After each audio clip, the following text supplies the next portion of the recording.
So I'm going to be talking about this project that I worked on. Well, I'll say who I am. So I'm Dylan Cope. I'm a PhD researcher at King's College London. My PhD has absolutely nothing to do with any of this. This is kind of a side project that I started just because I became so interested in all these questions around ALIFE and stuff to do with evolution. And basically, I read some books and went to some talks and got a bit fascinated. So hopefully that's what's happening here today with everyone anyway. So I'm going to be talking about this project, this real-time evolution simulation that I created with this kind of idea of investigating multicellularity in a kind of abstract sense, but it's also just this sort of strange simulation that I built. So the basic idea is that we're going to have cells that evolve by natural selection in this real-time physics-based simulation. These cells are going to be able to grow some form of specialized function. So an important concept in multicellular systems is the idea that these cells are not just colonies that all are exactly the same, but they can specialize into specific functions within that colony. And in order to do that, I'm going to kind of propose this approach and this kind of way to model it. It's which I'm going to call this sort of fuzzy lock and key method. So this is going to be the environment. It's this kind of, as I said, physically simulated environment in which we have various cell types that I'll go into. And you have these sort of rigid boundaries, these kind of jagged triangular structures. And they are going to sort of like generate a bit of diversity in the environment, as well as keep populations sort of somewhat separated. And essentially what's going to happen is the simulation is going to run continuously, and the populations are going to change over time, and they're going to reproduce and evolve in real time. So that's the kind of real-time aspect of this simulation. There's not going to be a fitness function that defines how well particular organisms are doing. There's just going to be the constraints of the environment imposed by the system that they're in. So we'll talk a little bit about that in a moment. So just to sort of talk a bit about the physics simulation that we're running here. So it's using the Box2D library to do this kind of Newtonian-based physics on these disk-like objects. So this is sort of relatively standard. We're going to use these sort of anchored rope joints. So they're going to be points anchored onto the edge of the disk, connecting two cells. And it's going to allow for this form of rotation sort of within this local space, and the ropes can break. They have to sort of adjust as the cells grow. So there's some implementation details around that. But the basic idea is that this is the sort of physics of the environment. And there's sort of drag in the environment, so they're moving around and stuff, and they need to use energy to move and do things in their environment. Okay. So here are the basic sort of cell types. We're going to sort of call one the sort of protozoa cell, which is going to be the one that evolves. It's going to reproduce by splitting. It's going to produce resources and require resources, I should say produce and require resources, and it's going to need energy to grow and survive. If it doesn't survive, it's going to turn into a dead cell. So these can be harvested for the resources that the original cell has. It also sort of decays over time, and they're spawned when the protozoa dies.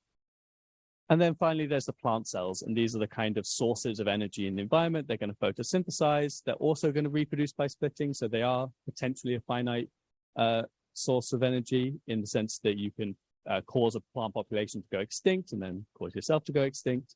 But specifically, this is a kind of cell that's not going to evolve, so it's just going to sort of provide the sources of energy, and that's its function here. So how do you actually get the energy from the plant cells? And there's sort of two ways of doing this. There's phagocytosis, which is the act of engulfing a cell. And then there's osmotrophy, which is the act of bringing in nutrients from the surroundings via osmosis between the cells. And the way that's kind of modeled here is that there's resources deposited by nearby cells into the environment. And if you sort of go over those, you will have the opportunity to take in some of those resources. And I'll talk a little bit in a moment about these multiple feeding mechanics and sort of why they're there. And also how the sort of phagocytosis works in this situation.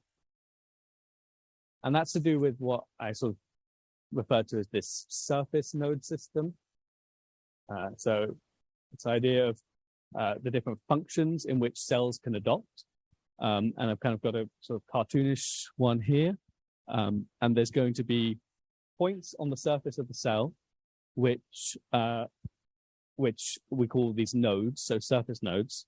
And on these nodes, you can grow, so that's an important part of this, you can grow different functions. So these aren't, as the cell is born, it simply has one function or the other, but through the process of the development of the cell, it's going to need to grow these different functions that we have sort of 5 here.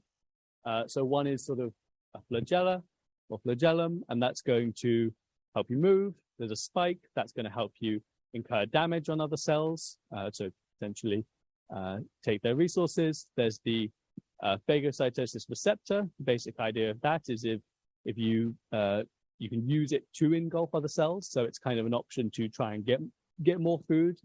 Then there's this adhesion receptor and a photoreceptor. So the adhesion receptor is obviously going to be quite important in this because that's going to be what allows for multicellularity. If you're going to need adhesion receptors, and the one that you want to bind to, the cell you want to bind to, is also going to need to have an adhesion receptor in order for you to bind together into these multicellular structures. So a key thing here is multicellularity is not it's not imposed directly. It's a choice that has to evolve. And a key part of that is it's all of these different attachments, they grow on a node, but the node itself can be really thought of as like an IO channel.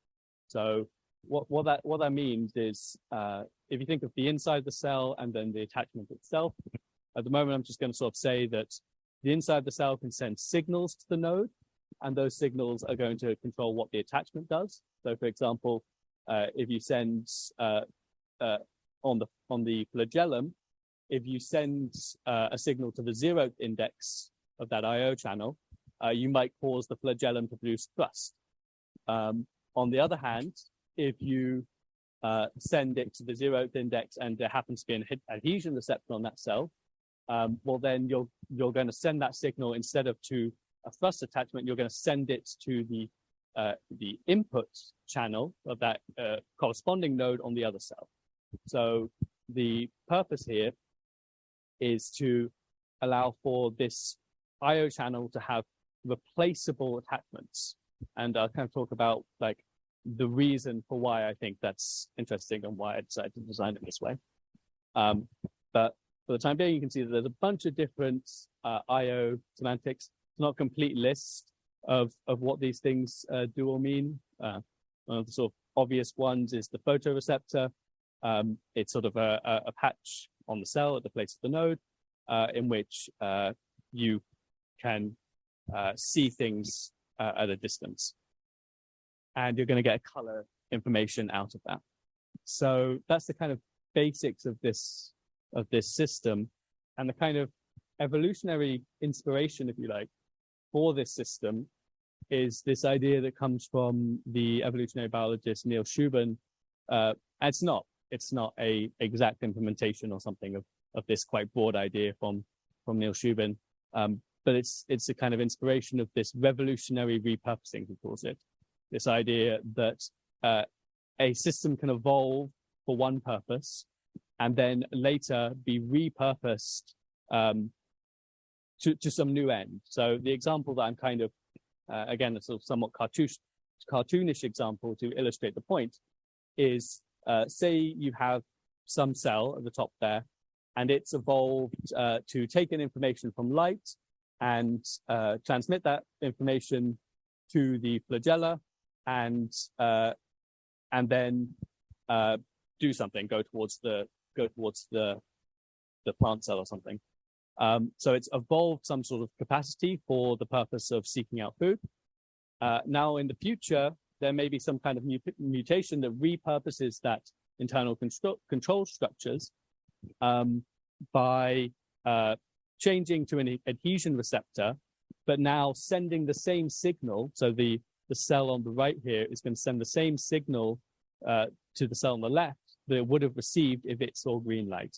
And in this case, it's still green light sort of coming from the other side, but there's no reason why it would have to be that. It could be go towards the red cells instead, or go towards something else. So this idea of an I/O channel, I think, is quite important in allowing for these structures to be repurposed.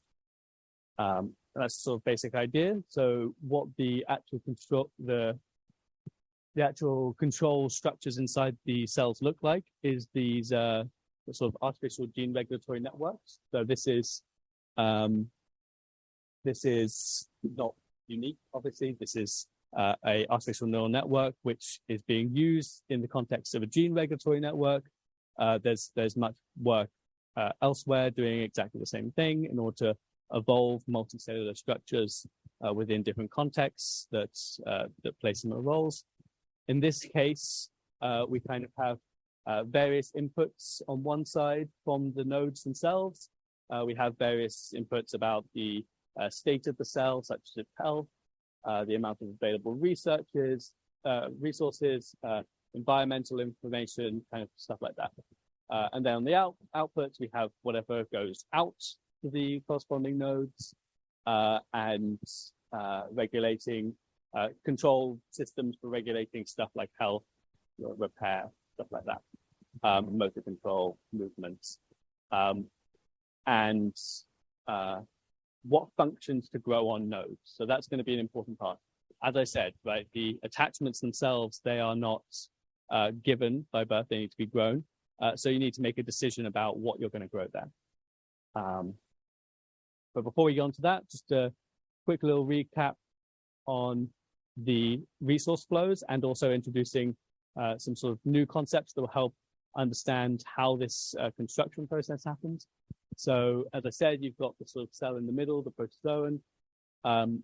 It will die and resources may be put into the cells that are left when it dies.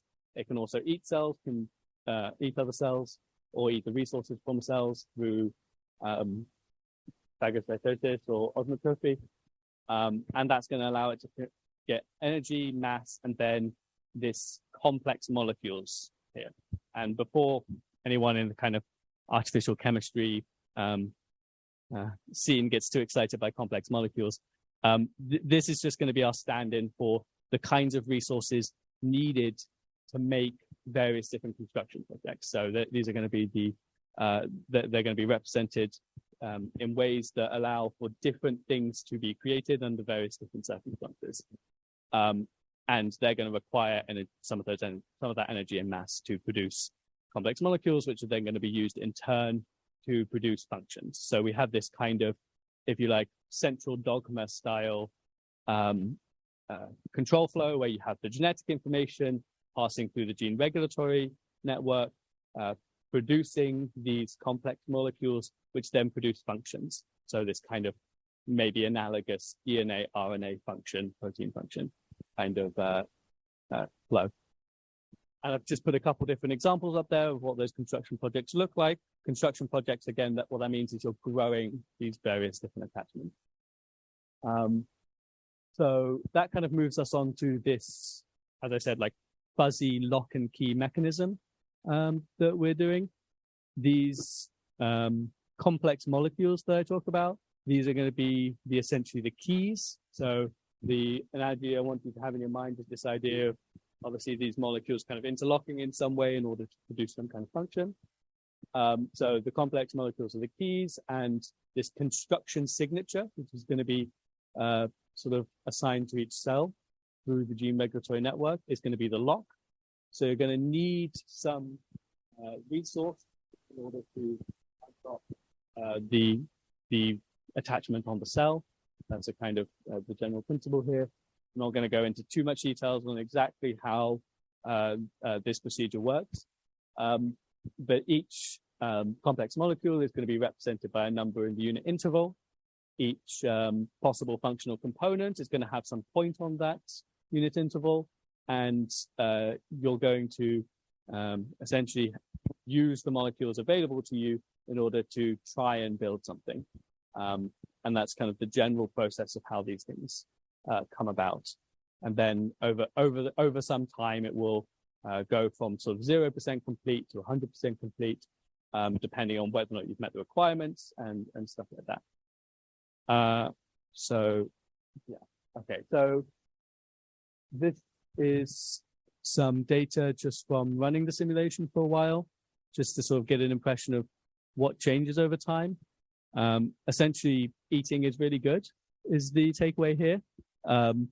Phagocytosis receptors become very dominant very quickly. This is kind of the different frequencies of these receptors in the populations.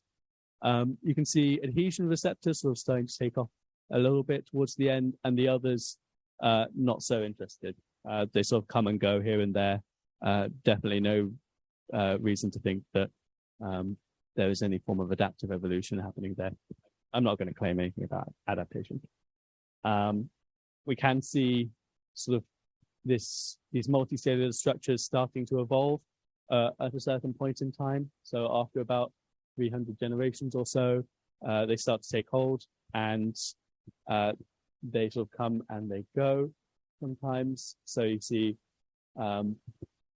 also this is averaged over the entire population. So you can see that like some are actually quite high in the sense that they've formed colonies of maybe 12 or so cells, and others, they just sort of go off on their own.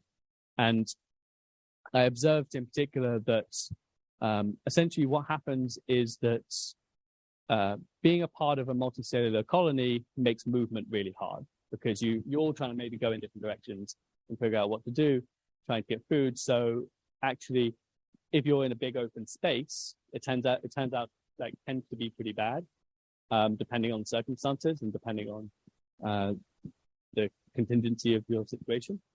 But because there's some diversity in this environment, some areas you actually can't move around that much anyway. So it provided just general observation. I saw that it seemed to start, and I actually kind of want to formalize this a little bit more, but what I saw is that the groups of cells seemed to start in places where they didn't need to move around so much, so very tight spaces, and then over time they would sort of produce a stronghold in those regions and get out a little bit and start moving around, and they could, once they got large enough, start to block off the other cells from getting access to resources simply by sheer size. They could block out the smaller organisms. So that was relatively interesting to see, but I haven't studied it in a lot of detail yet. 2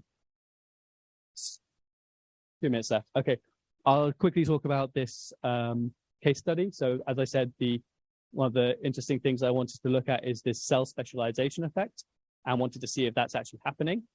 And what we can see here, what we can see here is a very simple 2-cell system that appeared in one of the runs of the simulation. And you can see that the cells they're genetically identical. I mean, you can't see that, but I'm going to tell you that they are. But they have these different expressions of node attachments. So you can see a couple of phagocytosis nodes, obviously, very good. They are obviously both have these adhesion nodes, but one of them has 2 photoreceptor nodes.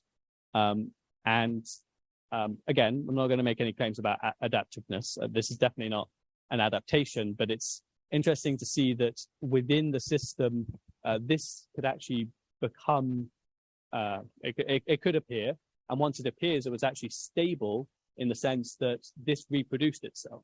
So I followed this example for a while, and multiple copies of this pattern started to emerge. And what I was observing is that essentially the cells would grow, they would get resources, they would develop into this sort of 2-cell system through communicating with one another and changing the construction signatures on the different nodes through this dynamic process between the 2 communication channels.